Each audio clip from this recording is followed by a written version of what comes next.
Abu Sphinxes. Take picture of the model, please, and follow me around that corner there. Because the exit will be through the little market.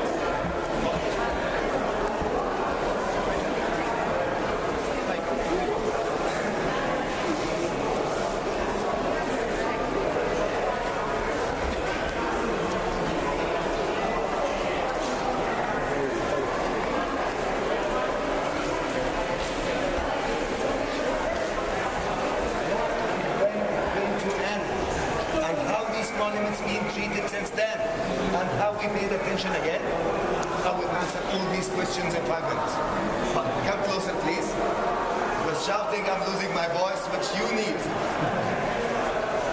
61-63 AD, one of the 4 Gospels, Saint Marcus, came to Egypt and started telling Egyptians about Christianity. That's when the Egyptians started to leave the ancient Egyptian religion and convert into Christians. Around that time, Egypt was already under the Roman authority. And Roman rulers in Egypt were torturing and persecuting the people for converting into Christians like all over the empire. Till 390 AD, Emperor Constantine announced the Christianity the official religion of the empire, and the order to close all the pagan temples, including those in Egypt, as it was part of the empire. So this part, the people started to convert into Christians since 63 AD, but the official end for that ancient Egyptian religion and civilization was 390 AD. Since then, all these temples got closed, ignored, neglected. Definitely along the time they have been affected by earthquakes from time to time. The collapsing parts of the temples became or formed only materials to be recycled, building houses, churches, mosques, whatever. Also, these monuments is where we live, in the Nile Valley. The Nile Valley, before the dams, used to get flooded once every year. Every flood would bring a layer of silt. The Nile Valley is the low-level land within the landscape. Any wind, any breeze, any sandstorm would blow sand off the desert and settle in the valley. By the time we started paying attention to these monuments, they were partially, if not completely, buried in sand and silt. Tell the first attention. What, when? Napoleon Bonaparte, French conquerors, who came to Egypt at 1798 AD. His campaign spent about 2 years in the country. Part of the campaign were historians, and their job was to document and register all what they passed by in this country. Getting back to France, they published or pressed the first book about Egypt. They named it in French, La Description de l'Égypte, Description of Egypt. Once this book being published in Europe, you European people started to buy and read the book, you like reading, you figured out that Egypt is such a good destination to have some adventure, like what you are doing now. Those what we call them the early travelers. Western people started to come to Egypt, visiting Egypt since 1800 AD. They were a little bit cheeky and naughty for engraving their names and date of visit on the walls of the temples and the tombs. That's why you find a lot of graffitis. Yeah? But the good side of it, many of them, when they got back to their home countries, they published their own experiences in Egypt. So more and more of books being published about Egypt. That's what attracted the actual archaeologists around the world. Still, European and Western people started to come to Egypt since 1860s, loaded with money. They spent this money employing locals as porters, clearing the heaps of rubble, sand, and silt away, excavating the temples. Actually, they didn't do this job for free, but the Egyptian law at that time was allowing them to have 50% of their fines against the money they spent. And that explains how museums around the world are full of Egyptian antiquities. Largest section you will find in the Egyptian section. The British Museum, the Louvre, Torino, Milan, all of them. Till now, the law got changed. Western or foreign universities are still welcome to help, to finance, to exchange expertise, but nobody's allowed to take anything abroad. Excavating these smaller temples, baby temples in comparison to Karnak, all these heaps of rubble, sand and silt managed to be carried away over the shoulders of porters. What about such vast area? How much much human and animal power needed? No way. That's when they decided to make railways, like narrow gauge railways inside and around the temple, with one of the very early diesel mining trains, Lanova from Denver, the States. Yeah, and it was the one used here at 1930s, 1936. This is the particular engine pulling a mining train just to carry the sand and the silt away excavating ground. Right? Now, receive your tickets, scan it, and we will keep walking toward the other end.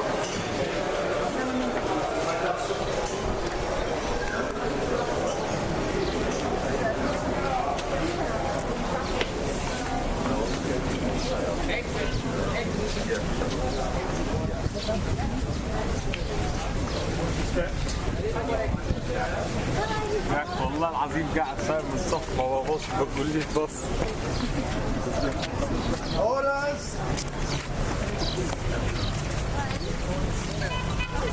This way, please. Hello.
A small vent up there.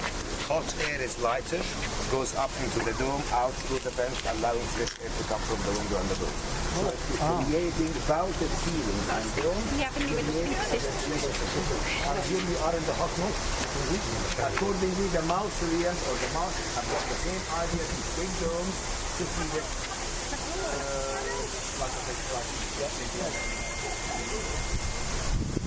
The idea is to keep the entrance. These domes, you wouldn't find them much like in houses, Cairo, Alexandria, because anyway, it's cooler there. But Upper Egypt, Luxor, further south, Aswan and Nubia, the traditional houses and the old ones, all with the domes and the vaulted ceiling. Also the thick walls, especially back in the days, they were mud bricks, insulating the indoor from the heat outside. Now, converting into modern houses with concrete and red bricks, not a single room or house you can live in without AC. Yeah. We are all in? Okay, please.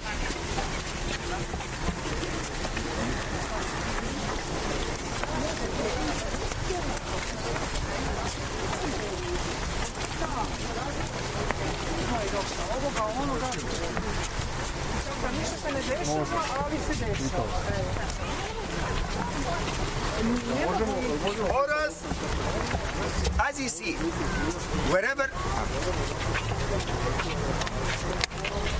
you are in Egypt, you would see different ages, always at the same place. Houses where the people are still living. This dome or this little building, it's actually a mausoleum.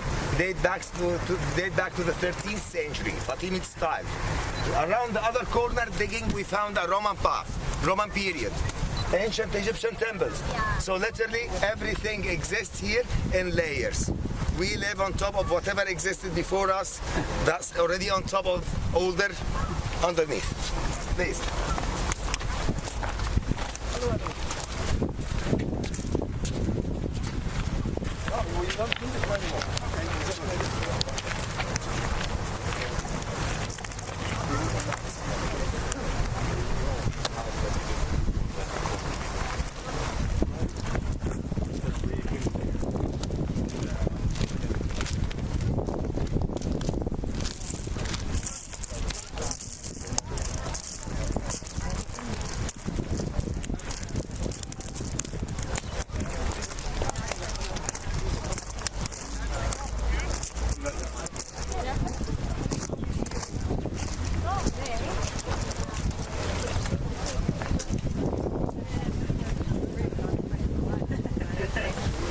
probably need.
So, now we are standing on the quay, the pier, the main entrance of Karnak at the time of Ramses II. Ramses II, that great king who ruled Egypt at the 19th dynasty, and it was one of the longest reigns. He ruled more than 60 years. Ramses II died over 90. Average life expectancy in ancient Egypt was 35, 40. That man lived 2-3 human lives. That's no wonder why he believed he's a living God on earth. Okay? So he made this quay to be the main entrance of the temple and a Sphinx's avenue forming or flanking the entrance. But Safwat, we used to see the Sphinx as a human-headed lion. Here, it's not a human-headed lion, it's a ram-headed lion. Anyway, none of those creatures exist. There is no human-headed lions, there is no ram-headed lions, there is no falcon-headed lions. Why the Egyptians made these figures? Have we ever seen God physically, no matter what religion we are on? No. How to make the idea of God understandable for the people? How to explain to them something they have never seen? That's when the priests in ancient Egypt started to use the quality features of the different animals and birds trying to describe the God. So the human-headed lion means, or meant to be, God, their God is the intelligent most, as mankind presumably the most intelligent. And the lion's body, he's the powerful most. Here we are at the princess of the god Ammon. One of the most important features of the god Ammon was fertility. Don't you agree with me that the ram is a non-stop sex machine? Using the ram head wanted to say their god Ammon is the fertile most, and still lion's body, powerful most. Okay, that's the god. Why the kings bothered spending so much time, efforts, and money building temples, worshipping places? Yes, but also to commemorate themselves. The king who ordered for these sphinxes to be made, he's depicted, he's Ramses II by the way. Can you see all the little figures between the paws of the lions? That's the king who ordered for them to be carved. Ramses II, depicted, close most to the god, hugged by the god, protected by the god, and lasting forever like the god. So that's the idea of building temples in ancient Egypt. Worshipping places, yes, but it's a way the kings commemorated themselves and shown themselves as if they are the god's family members. They are in a very intimate relation, so close to the god as if they are one of their family. Please.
no free time if we consume that while touring. Back the same way. Yes. The way back is the same way, and you can enjoy taking pictures at the free time on the way back. Horace, closer to Daddy. So, the first pylon at Karnak is actually the last one to be constructed here. It dates back to only 500 BC. The last proper Egyptian king to rule this country before a very long chain of conquerances. His name was Nepo II, the last king at the 30th dynasty. His reign ended by the Persian conquerance, that ended by the Greek, Alexander the Great, and the Greek era, that ended by the death of Cleopatra VII and the Roman era, that ended by the Arab conquest. So like since then, we are from a conqueror to a conqueror. Till lately we are free again. But anyway, the Persians, when they came here, they never believed in the Egyptian gods, mythology. They disrespected them and they destroyed some of the temples. That's why the first pylon remained unfinished, which is a good opportunity for us to see the different stages of work. As you see, they were building up the rocks as rough, only outlines. Then they get them smoothed and leveled, just like the gateway, and then to be engraved and finally to be colored. Right? How they managed to build such high buildings? And I'm not referring to the 42 meters or 21 meters height. The Great Pyramid is 8 meters high. How they carried these heavy blocks from 2 up to 70 tons the whole way up? If you want to know, follow me into the shade.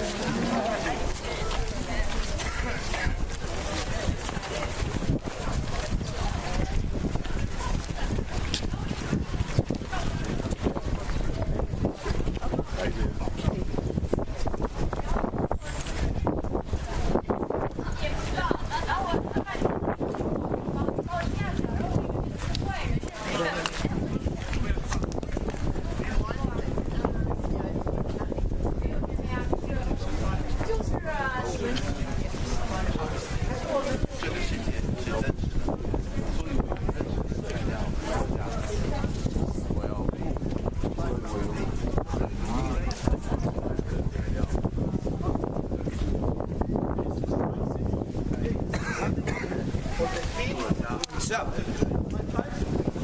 can you see these mud brick ramps?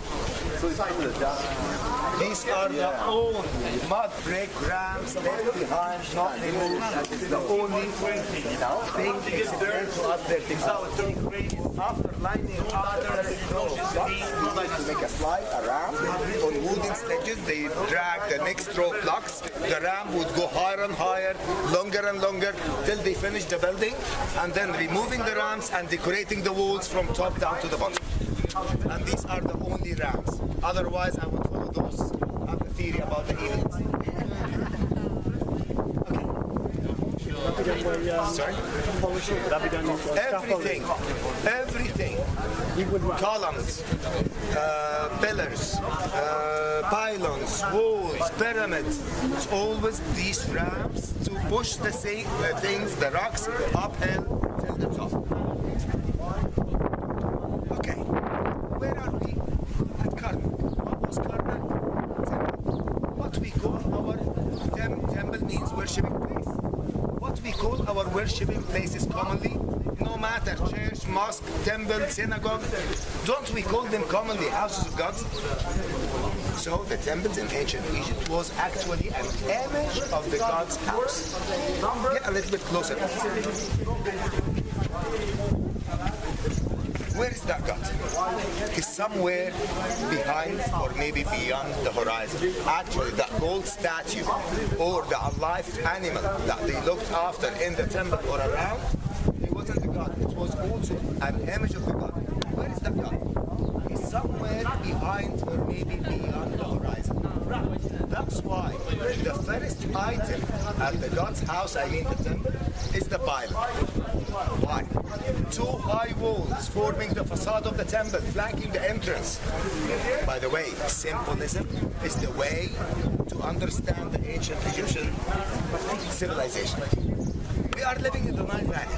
Wherever you are in the Nile Valley, looking east or west, you will find that the Nile Valley is flanked by two chains of mountains. From behind the eastern mountains, the sun comes up. Behind the western mountains, the sun goes down. For us, we can't see what's behind the mountain. So for us, the mountains are the point of horizon. Whatever behind them, behind or maybe beyond the horizon. These two high walls symbolizing the mountain, the point of horizon. And we just need it into behind or beyond the horizon. Make sense? Then, how that house of God should look? Shouldn't it have a garden? Yes. Item 2 at any temple was the open court. It's open to light, symbolizing the garden. But the God is eternal. Flowers or plants can never live forever. How to make them everlasting? By carving them in rocks. That's the columns. Look at this column there. Isn't it the stem of the flower and the completed open flower? Capital. The other one. Isn't it the stem of the flower and the blossoms, the buds? We see them now at the material color, which is sandstone color. Back in the days when it was all decorated pattern color, wow, what a garden. If you have a nice garden, don't you consider a nice green house for the shade plants? Third item would be a pillared hole. Pillared hole means a hole with more of flowers and shade to be decently lit up for the shade plants. That's the next item. But before we go there, let me tell you, between this wall and the next, that's 750 years of difference. Imagine with me and quickly, my time machine, maybe I don't have enough seats for 33. 1250 BC, Ramses II, 19th dynasty. There was nothing here except the key, the Sphinx's Avenue, leading to the facade of Karnak at his time, which is now the second pylon. It used to be the first. And nothing else. Sorry. Then one of his grandchildren, called Seti II, wanted to add his touch here. So he came behind that row of sphinxes that used to be running here. He constructed these 3 shrines. The one in the middle, a larger one for Amun-Ra, the one to the left for Mut, his wife, the one to the right for Khonsu, their son. 1100 BC, Ramses III, that we visited his son's tombs and developed the queens. Opposite the shrine, he built up a whole small temple. Pylon of a whole, then a whole of a whole. 25th dynasty, 700 BC. Nubian king from Nubia, the southernmost part of Egypt, ruled Egypt from Luxor. He pushed and stored the sphinxes aside, as you see, to make space in the middle. Constructing 10 columns, 5 and 5, with joint walls forming what looks like a shrine. Reusing the largest one carved block of alabaster to be as pedestal for the sacred parts.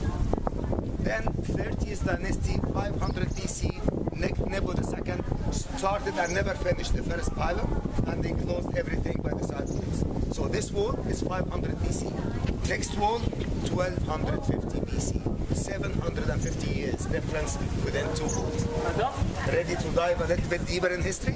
Let's go older. Yes, sir. 4. From outside there were 4 large rooms inside and 4 holes on top. These were to fix the flagpole, the flagstaff, carrying the flags higher than the pylon, telling belongs to whom the temple or if there is any occasion going on. No, these are damaged. That's damage, and for me, for example, somebody built a house or whatever here, and he cut these niches to fix the wooden beams to make the ceiling of his house. And that's very common in our... Yes. Please.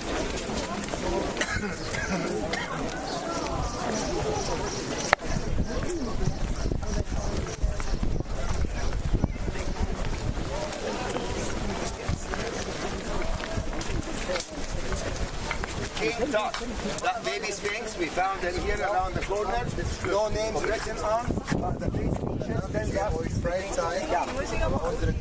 Unsere später hier. Aber ich sage there were kind of lengths between the different 5 and 5.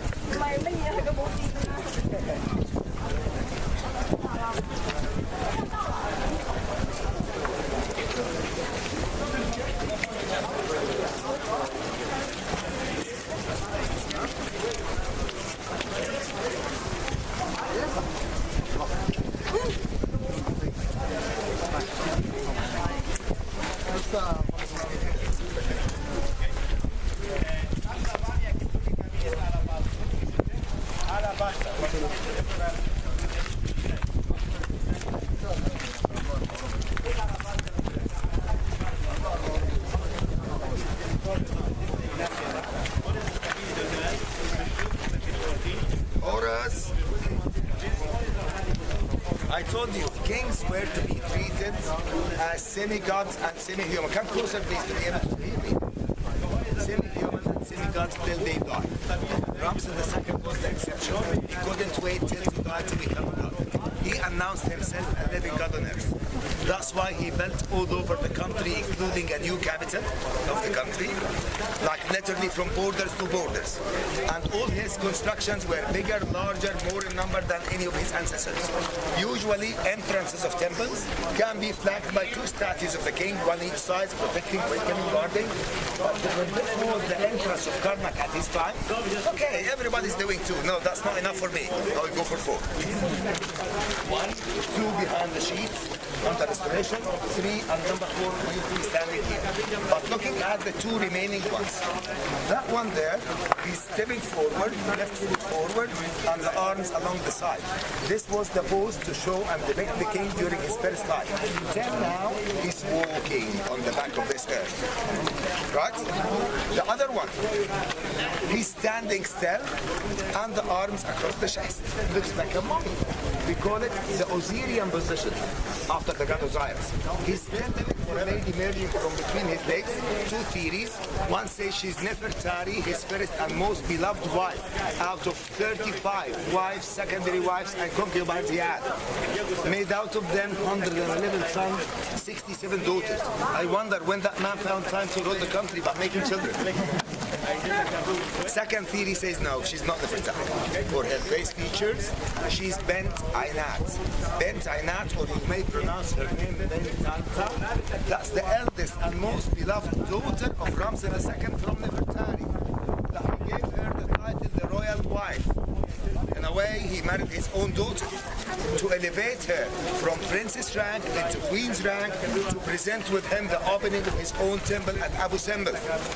As Nefertari and Ramses II came from that new capital at Eastern Delta till Karnak, visited the great temples of Amun-Ra, and sailed up the Nile to present the opening of their own temples there. But the second part of the journey, Nefertari got really sick. The private doctor of Ramses II tried to treat her, but we never heard about her anymore. So she must have died before presenting the opening of her own temple. Ramses II had no other queens with him on the journey, and he needs a queen beside him at the opening of his own temple. That's when he gave that title, the royal wife, to his daughter. Physical marriage or just a title being given, we will never know. But anyway, Ramses II was a living god on earth and he could do anything.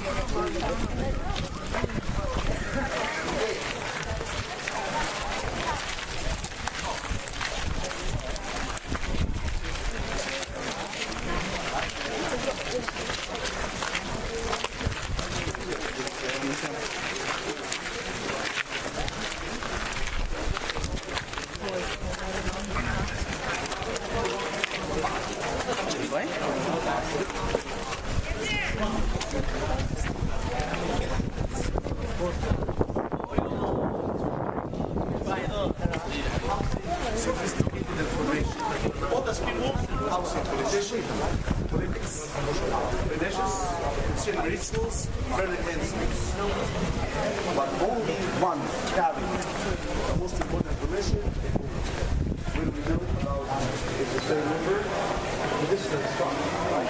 Position, leader,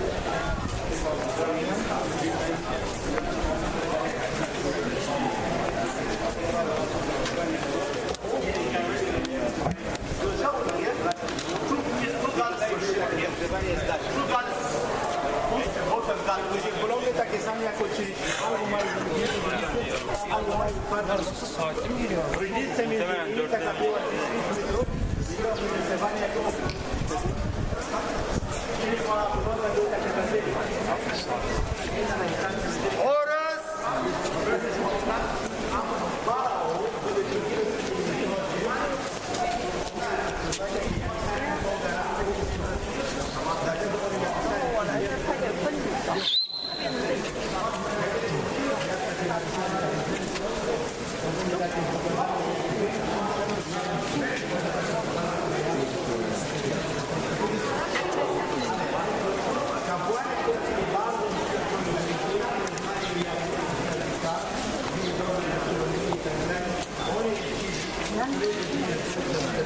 Welcome to the largest, greatest, most famous Helen Hall in the world.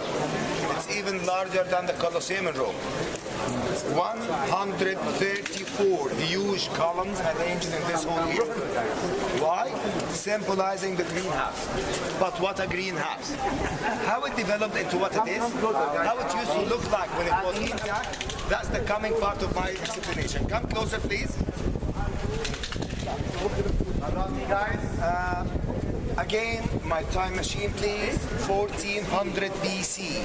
Facade of Karnak was the rear wall of this hall, which is now the third pylon in order of place. And there was nothing here or before except 6 and 6, 12 columns. The huge columns and the capitals formed as a colonnade. That's it. Who's that? Amen of the third, 1833, father of Karnak. 100 years later, father of Ramses II was called Seti the First. Wanted to add his touch here. So he had the idea to convert the colonnade into a pillared hall. So he needed the area to be squared. Squaring the area, he figures out that he needs 61 columns each side. 61 plus 61, 122. Plus 12, 134. It was just squaring the area. But that's pretty much work. So let's do it a step after the other. So he started by adding 61 columns this side, smaller, shorter, and instead of the completed flowers, no, only the blossoms, the buds. But his lifetime was never long enough. He died. Fortunately, his son, Ramses II, continued and completed his father's project by adding the other 61 columns, the other side walls, front wall, which is now the second pylon, and roof. This hall, when it was intact, it was completed sealed roof. Can you see these long, strong plugs there? That's only part of the roof. But that's what? The greenhouse should be decently lit up. It was all sealed roof, but very dark. Now, the two wings were roofed on such lower level. So that much distance was only the lower level roof. 1, 2, 3 middle corridors were made on a higher level roof, filling the difference between the two levels by what you call it screen windows. These windows with the slices, allowing only decent light in to be reflected on much more vibrant colors than whatever you can see now. These colors are already 3,400 years old. Can you imagine how much more vibrant colors were back in the days? Wow, what a god. Heaven. But if you were here 3, 4, 5 years ago, you wouldn't have seen these colors because they were covered in a thick layer of dirt, all gray. By the opening ceremonies of the Sphinx's Avenue, or actually the preparations, we tried to add a touch at Karnak. So we started by cleaning the 12 columns in the middle. And for the great results, astonished us that having some that vibrant colors underneath the dirt, that encouraged us to clean them all. Only 6 months ago, we removed the last couple. We started by this side, cleaned the 61 columns this side, then move to this side. Come closer, I will show you an example. In the middle. Look at this row of columns behind, and how much colors we found. As I mentioned before, we are never repainting or re-engraving any of the lost colors or scenes. You see here, the bottom part disintegrated because of the underground water table and so on. We plastered, plain plaster, just to fortify it, to stop it disintegrating. But we never redid the lost scenes, or we never repaint the lost colors. What's lost, lost for good. Right? These sun rays, 2 of these sun rays got fossilized. The first one and the last one in the day. That's why they were always erecting the obelisk in pairs, one for sunrise and one for sunset. And as the sun ray comes down in one straight line, not in dots. So it wasn't an option, it was a must to carve the obelisks out of one solid piece of rock. This is one solid piece of rock each. Not like the columns. Columns, different rocks, smoothened, polished, decorated. Now obelisk, one solid piece of rock. What kind of rock? Granite. Hard volcanic rock. Where we used to get the granite from? Aswan. The bedrock in Aswan, it's all volcanic bedrock, and the granite exists there in pink granite, gray granite, or mixture. To cut any material, you need a harder one. Sorry? Okay, I will call the, do you need help? Are you sure? Okay, I will call the driver to be expecting you at least to show you where is the bus.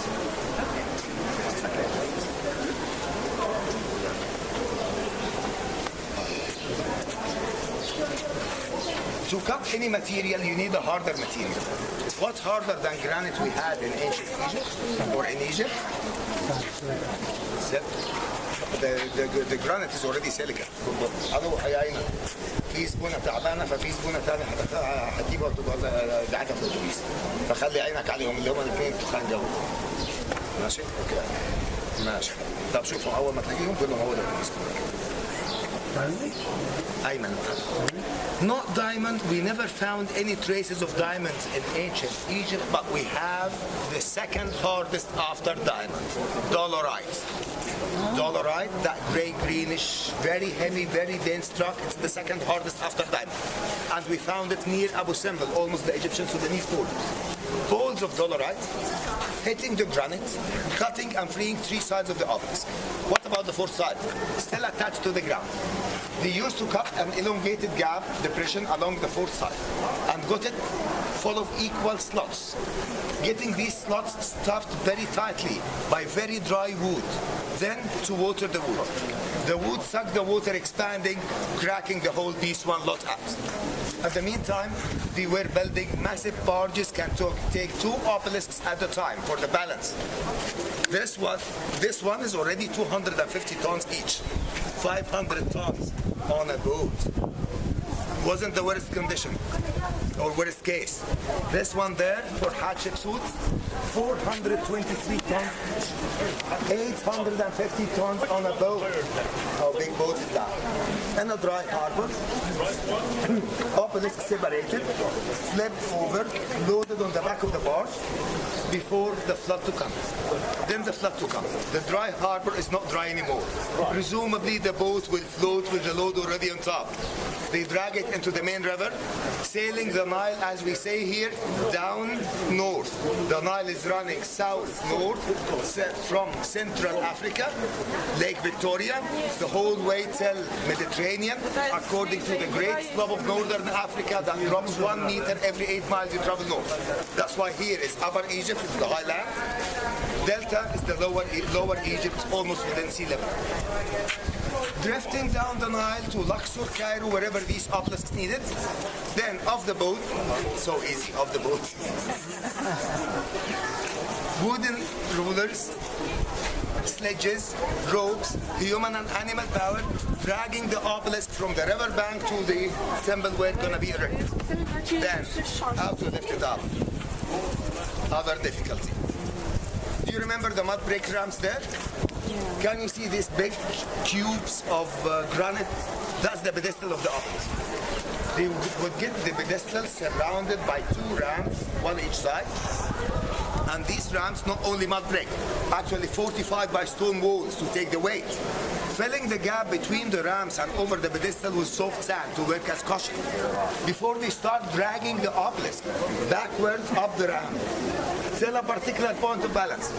That's when they open an escape way for the sand.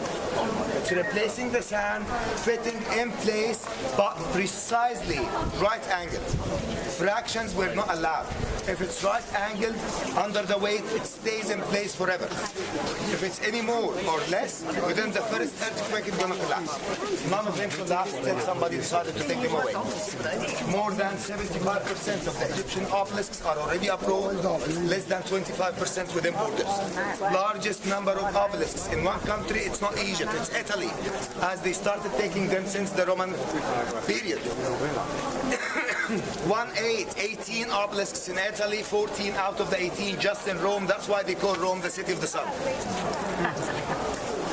The top of the obelisk always have that pyramidal shape top, and we know that the pyramidal shape was very important for them, beginning of creation. Used to be covered by gold or electrum. Electrum is equal to 80 karat white gold now. Highly polished, reflecting the sunlight miles away. You see the top of the obelisks inside the temple as if the part of the sun is shining from earth. That's how it used to be. There were originally 6 obelisks here, 2 still standing. One of them broke at 27 BC, and we will see the top of it right there. One on the Thames in London. You call it Cleopatra's Needle. Cleopatra didn't do it, make it. Cleopatra took it from Karnak to Alexandria and later on into England. One in Istanbul in Turkey, and one in Italy, in Rome. The missing 3 obelisks here: London, Rome, and Istanbul. Please.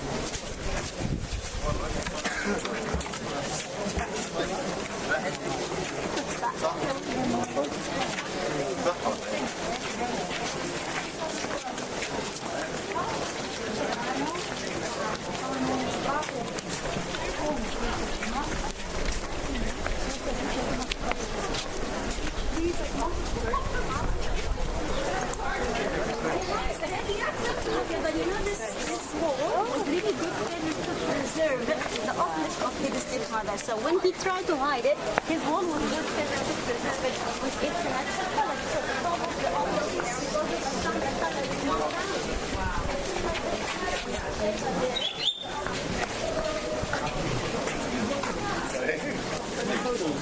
No, the problem that if we are moving that slow, we will lose the free time. No, I know. I don't mind talking till tomorrow about it. It's an amazing place. So this is the obelisk of Hatshepsut, the longest and tallest and biggest obelisk in the world. Belongs to the Queen Hatshepsut, 29 meters long, 423 tons weight. The person who chiseled her scenes of the walls of her own temple wanted to hide her glory at Karnak. Come closer, Brother Preston. Wanted to hide her glory at Karnak.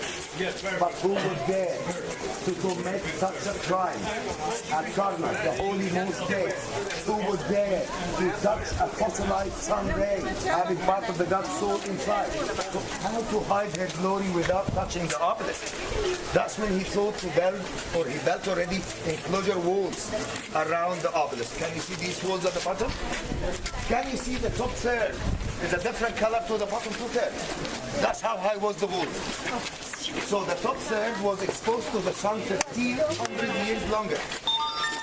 Bleached, faded, till 27 BC, earthquake. Caused the enclosure walls to collapse. Collapsing, chopped the edges of this one and broke the other one that used to be here. That never restored where it should be. Can you see that short obelisk there? We will go there now. That's only the top third of the twin obelisk to this largest. Please.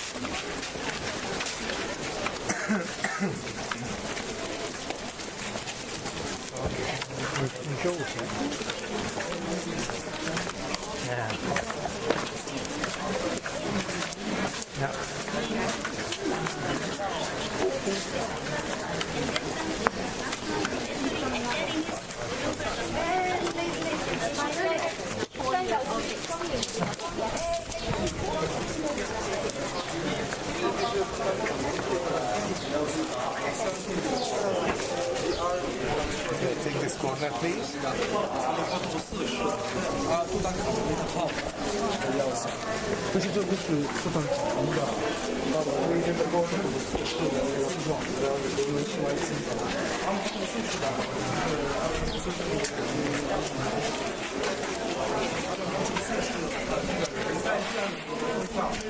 Okay, we made it into behind the horizon, I mean through the pylon, into the garden, into the greenhouse, the reception of the house. Now we are standing at the dining room, the offering bowl, tables of offerings, all different offerings and food, and resting inside his sanctuary, like bedroom.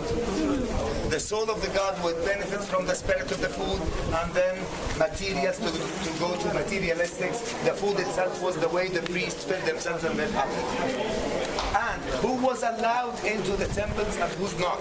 And those who allowed in, how far in? It's the same order as our houses again. Pizza delivery boy. Do you let him in or you meet him at the front door? Commoners were never allowed anywhere inside the temples. They used to bring their donations and offerings outmost before the first pylon, give it to the priests who would make it to the gods and ask the gods for them. By the end of the week, you may like me enough, and if you know that I'm around in UK, you may invite me for tea in your garden.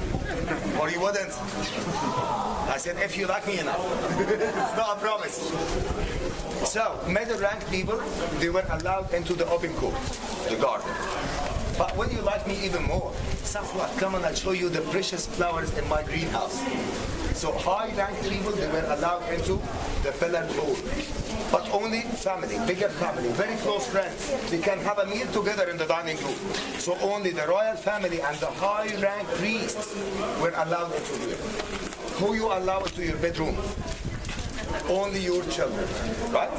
So who was the only one allowed into the bedroom of the god? His son, the king.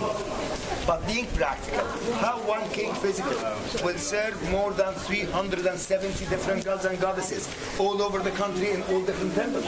No way. So the king was giving kind of power of attorney to the high priest and the high priest only to serve the god at the king's name. I'm trying to make sense of why things made this way and comprehend more. Follow me to show you two more items and you are free. Please.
Yeah, but as I said, That's too no, big. okay. That's too big. Yeah. That from gate to gate, that's Amun Ra. Yeah.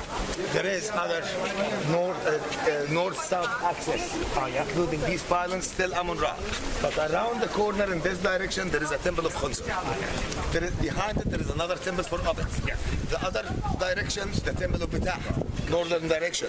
The Open to Air Museum. Yeah. And buildings still, places still under excavation. We always knew that Karnak have got this sacred lake, and that's it. 2-3 weeks ago, we found another one. Excavating in that direction. We found a new sacred lake at Karnak. So we are still excavating till today. Closer, please. Looking behind, you can realize the difference in size between Hatshepsut's obelisk and her dad's one. And this is the top third of the twin obelisk to the large one. Right? Here, the sacred lake, multifunction item. First, the water, symbolizing the chaos of water that existed before the being to start. Second, water source for the priests to get washed up before they start the service, like ablution. 3, Nilometer, to measure the height of the flood in the Nile. Priests were the most knowledgeable and the most educated and the most trusted rank in the ancient Egyptian society. And they were the ones entitled to decide tax. Ancient Egyptian economy was agricultural economy, and the the irrigation system was seasonal, once a year by the flood. Higher flood means more land reached by the water, cultivated, irrigated, more crops, higher tax to be collected. Less flood, less tax. In every main temple, in every province, there was a form of Nilometer, that's how we call it, to measure the Nile, to decide tax within the province.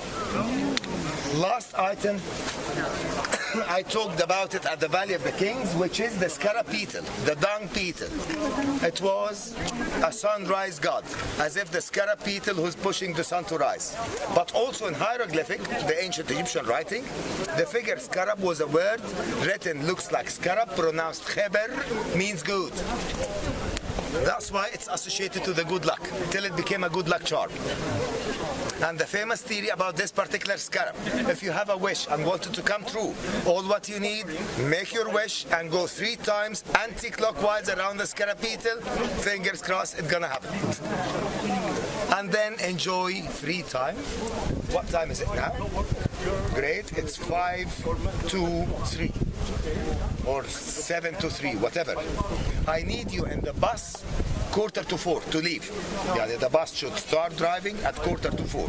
Consider maybe 10 minutes walking back. So 10 minutes earlier, 3:30, 3:35, start walking from wherever you are. You can get lost at Karnak, yes, I know. How to make your way back?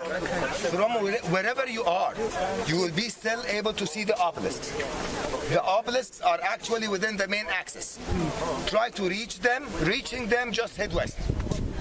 Through the different pylons. Yeah? That's left. West.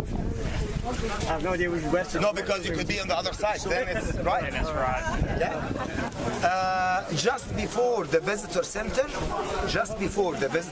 you will find sign exit and a little market street. Make it through that market. It's the market. Where are they waiting for you? The bus. 3:45. You need to leave. The higher. Thank you. 48, 4. Okay, we are finished now. Would you like to take a picture?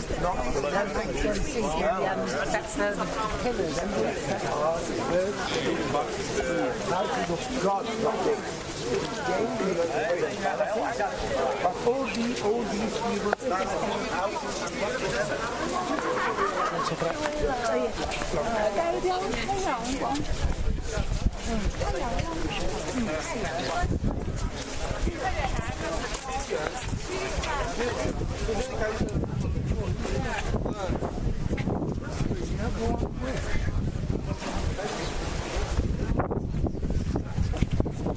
Looks like someone's been trying to nick it.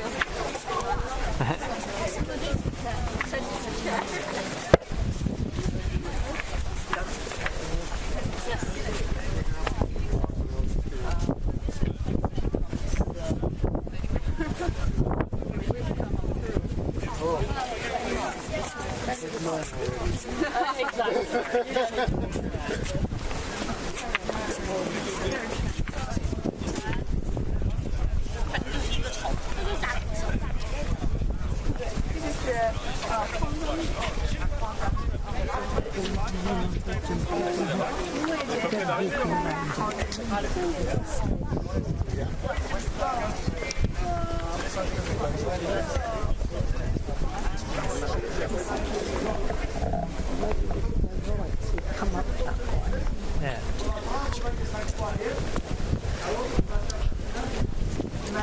Now we have no idea where.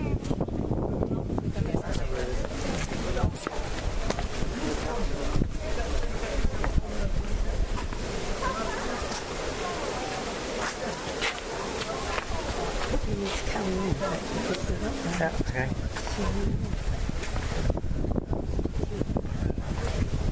Look at all these over here.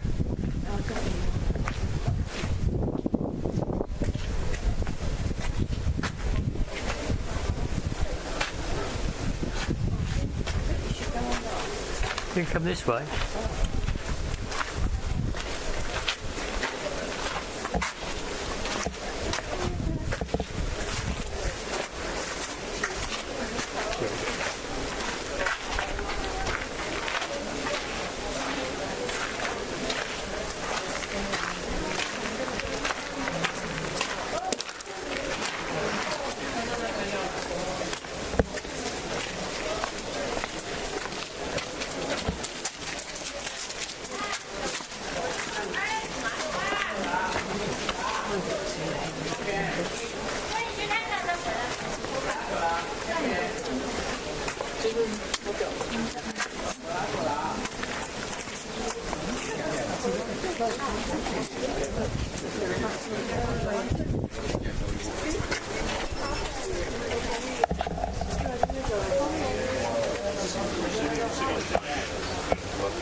Yeah.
It's got some of the original roof painting in there behind you.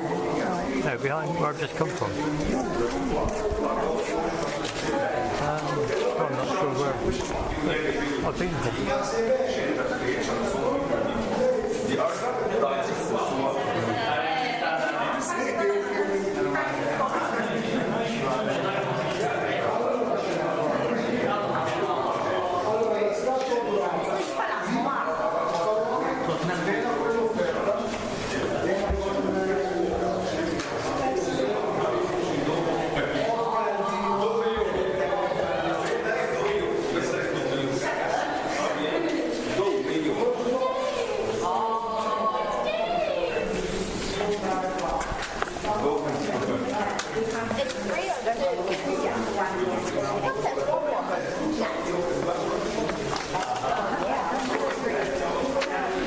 That's where we've been. Okay.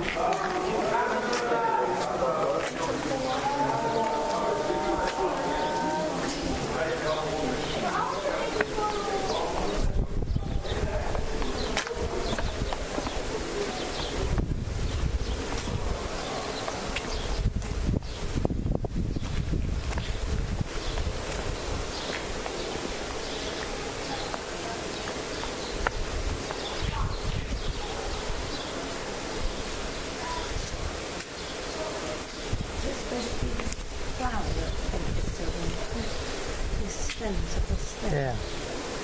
Lotus. Is it? No. Sorry? Not lotus. What's it called? Anyway.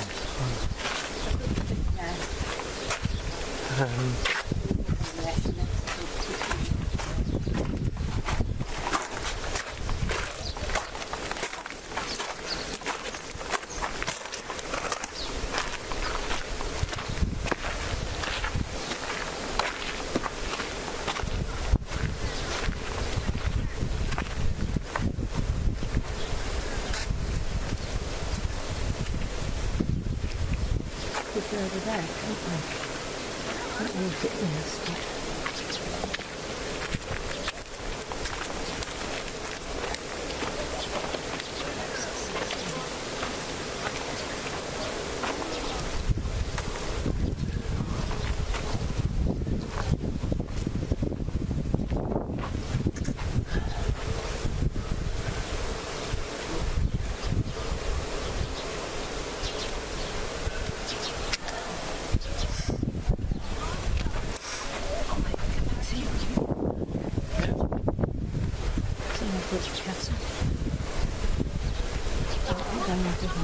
Right.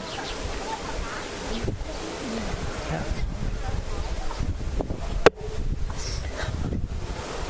That means the other one's like that.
Bit rough.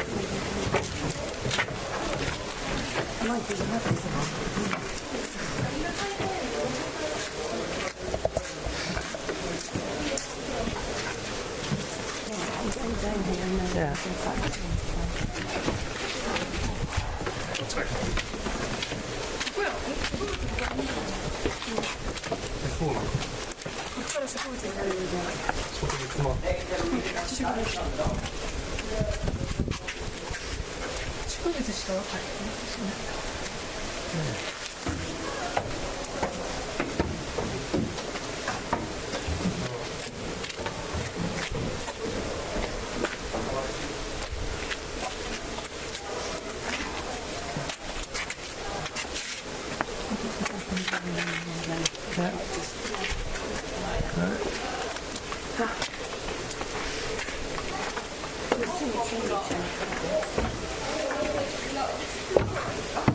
야, 너가 그 모자 쓰고 된 거잖아. 내가 입은 적.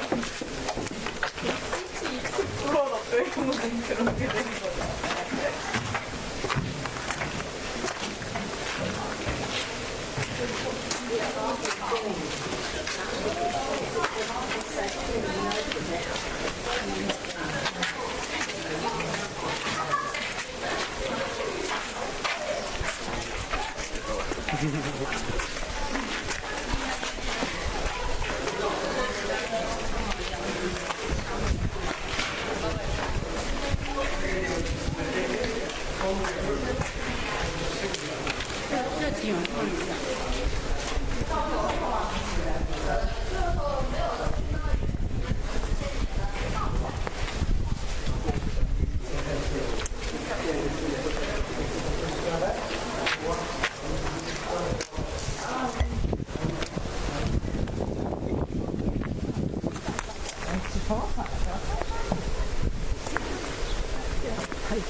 Yeah.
That's where they spilt some of the paint, the original paint.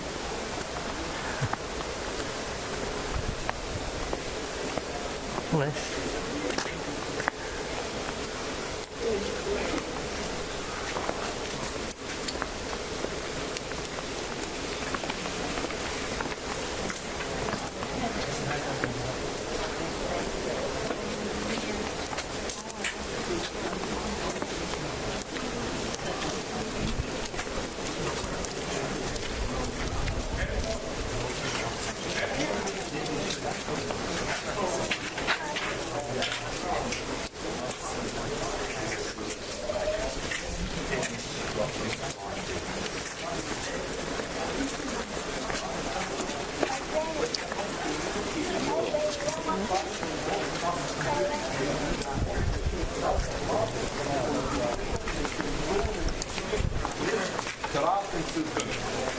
Aber Vieh kommt den Sieg dem Populisten auf Stimmen.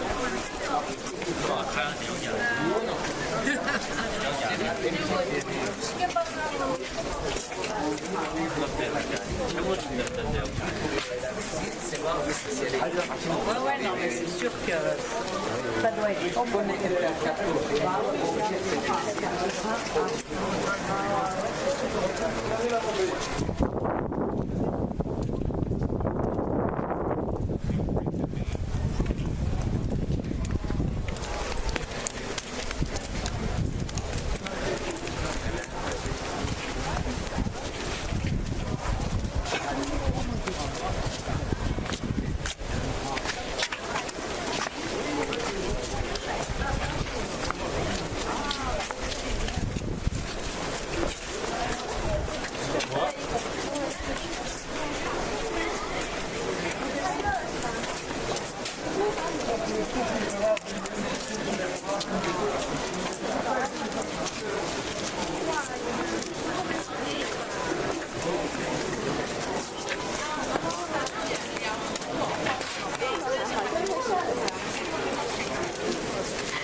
便是人家都看好看一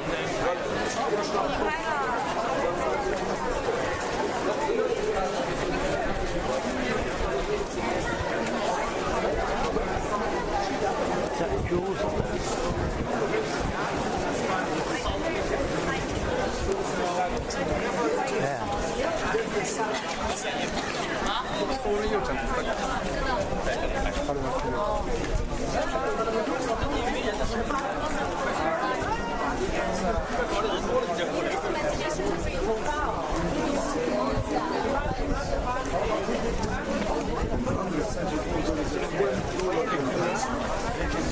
Où il y a la lumière verte.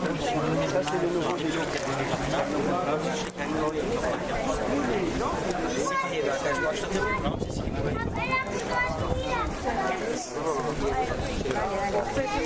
على عضلك بره عند الخضة كده.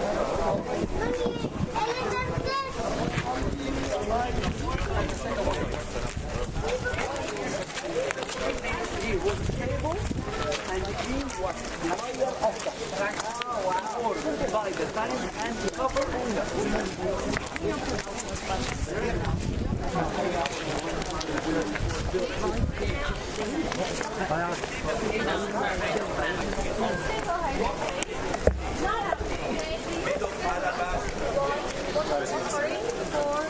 the God Amun-Ra, sun god. Like what? He's offering the light. So, but before you go, imagine this.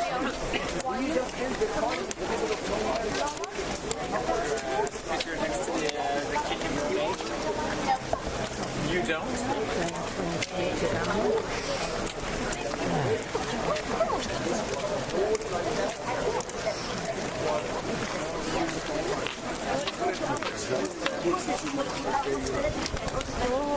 Remember everything you have been and you have seen here.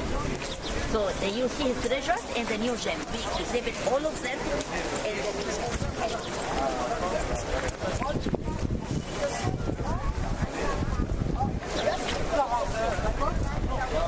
No, up front second. Up front second. Yeah, please move And what was English people doing in this time?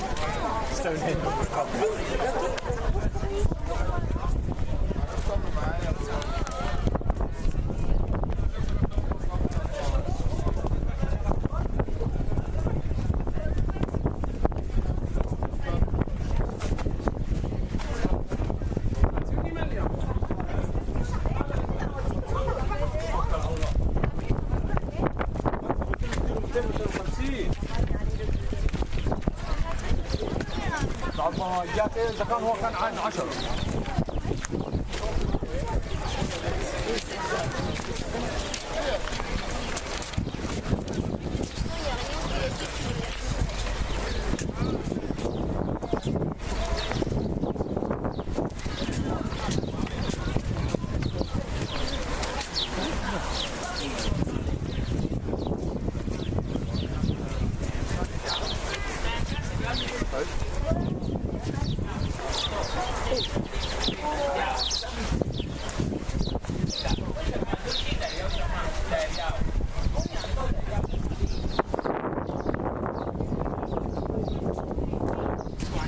保护眼睛的药。